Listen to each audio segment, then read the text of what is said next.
Hello नमस्कार दोस्तों। Best knowledge TV में आपका स्वागत है। आज हम फिर लेकर आए हैं रूस यूक्रेन विवाद की पूरी कहानी। आखिर क्यों शुरू हुई रूस और यूक्रेन की युद्ध। रूस और यूक्रेन के बीच जंग के पीछे की वजह इस बार नाटो को माना जा रहा है। नाटो यानी नॉर्थ अटलांटिक ट्रीटी ऑर्गेनाइजेशन, जिसे साल 1949 में शुरू किया गया था। यूक्रेन नाटो में शामिल होना चाहता है, लेकिन रूस ऐसा नहीं चाहता है। रूस यूक्रेन युद्ध अब तीसरे विश्व युद्ध की तरफ बढ़ता दिखाई दे रहा है। रूस ने अपने और यूक्रेन के बीच आने वाले को धमकी दी है, तो वहीं अमेरिका ने भी सख्त चेतावनी के साथ कहा है कि अंजाम बहुत बुरा होगा। रूस को कीमत चुकानी होगी। ब्रिटेन और दूसरे देश भी रूस के खिलाफ खड़े हैं।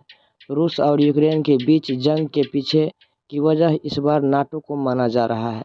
नाटो यानी नॉर्थ अटलांटिक ट्रीटी ऑर्गेनाइजेशन, जिसे साल 1949 में शुरू किया गया था। यूक्रेन नाटो में शामिल होना चाहता है, लेकिन रूस ऐसा नहीं चाहता है। यह जानना जरूरी है कि आखिर इस विवाद की जड़ क्या है। सोवियत संघ के ज़माने में कभी मित्र रहे ये प्रांत दो देश बनने के बाद एक दूसरे के शत्रु क्यों बने हैं, आज हम आप लोग को यही बताएंगे। यूक्रेन की सीमा पश्चिम में यूरोप और पूर्वी में रूस से जुड़ी है। 1991 तक यूक्रेन पूर्ववर्ती सोवियत संघ यूएसएसआर का हिस्सा था। अलग होने के बाद भी यूक्रेन में रूस का प्रभाव काफ़ी हद तक दिखाई देता था। यूक्रेन की सरकार भी रूसी शासन के आदेश पर ही काम करती थी, लेकिन बिगड़ती अर्थव्यवस्था, बढ़ती महंगाई और अल्पसंख्यक रूसी भाषी लोगों के बहुसंख्यक यूक्रेन लोगों पर शान ने विद्रोह की चिंगारी सुलगा दी।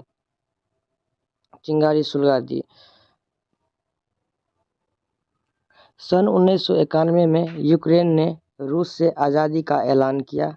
रेफरेंडम से लियोनिद क्रावचुक राष्ट्रपति बने। सन 1994 में लियोनिद कुचमा ने लियोनिद क्रावचुक को चुनाव में हराया। 1999 में कुचमा एक बार फिर से राष्ट्रपति चुने गए। चुनाव में अनियमितता के आरोप लगे। सन 2004 में रूस के पक्षधर विक्टर यानुकोविच राष्ट्रपति बने।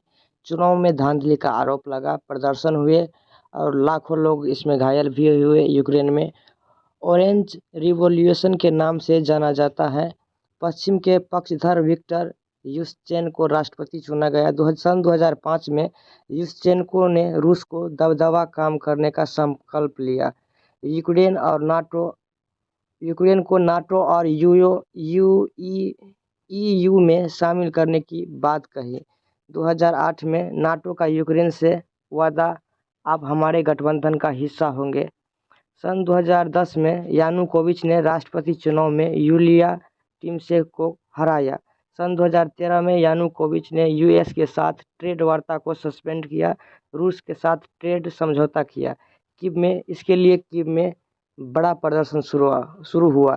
कीव यानी कि अभी यूक्रेन का जो राजधानी है।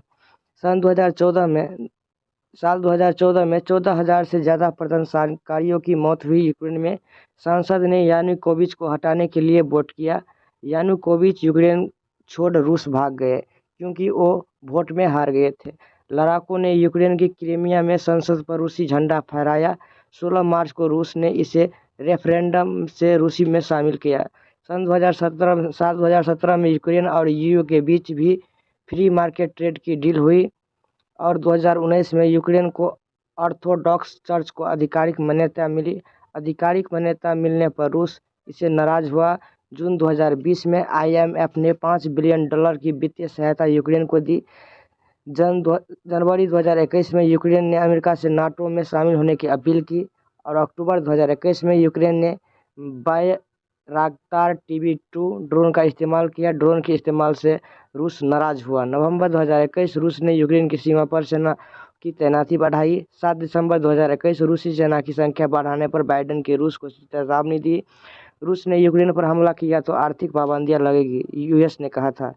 और 2022 10 जनवरी को यूक्रेन रूस तनाव के बीच यूएस और रूस के राजकीय की वार्ता विफल रही।